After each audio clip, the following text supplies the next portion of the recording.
Masarap ang kare-kareng pata ng baboy. Oo, the best yan. So ito ay 1.8 kilogram ng pata. Ano? Pinakuluan lang natin sa tubig, wala tayong ibang nilagay diyan. Pag lumambot na, scoop mo na. Mm. Pero yung sabaw, wag itatapon kasi gagamitin natin yung pansabaw. Yung ating puso ng saging, pakuluan natin. Mapakla kasi yan pag hindi napapakuluan. Ano?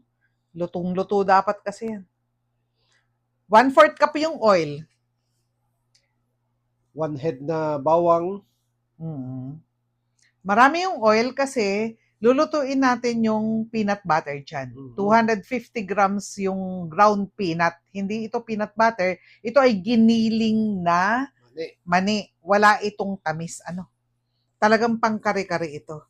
Lutuin lang hanggang sa mabango na siya. Oo, yan ang sikreto ng kari-kari ng Mang Peps. Niluluto ang peanut butter sa oil. Ay, itry nyo to. Masarap yung ganitong proseso.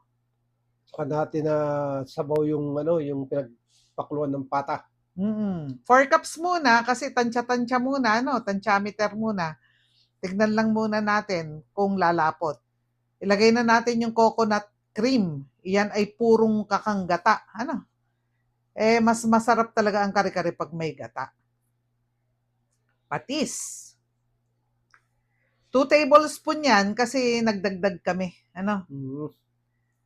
Nagdagdag din kami ng 2 cups na sabaw. Saka na natin ilagay yung ating mga gulay. Yan, sitaw, talong.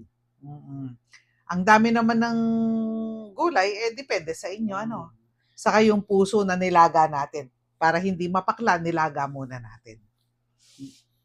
Malagay din tayo ng atsyete. Tinunaw lang yan sa mainit na tubig. Mainit na tubig. Atsyete seeds, nilagyan lang ng mainit na tubig. So, yung boiled pata natin, ilagay na natin pag medyo malambot na yung mga gulay. Ayan. Malambot na kasi yan, baka magkagutay-gutay. Hindi na mukhang pata pag nagutay-gutay. Maglalagay din tayo ng pechay.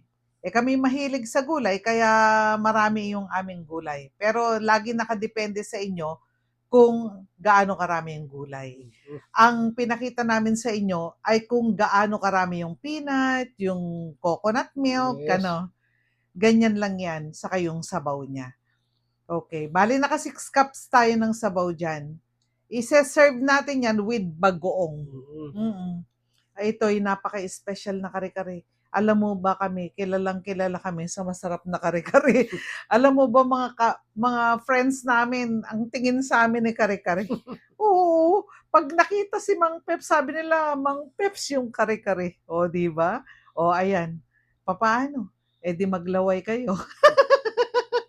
Salamat.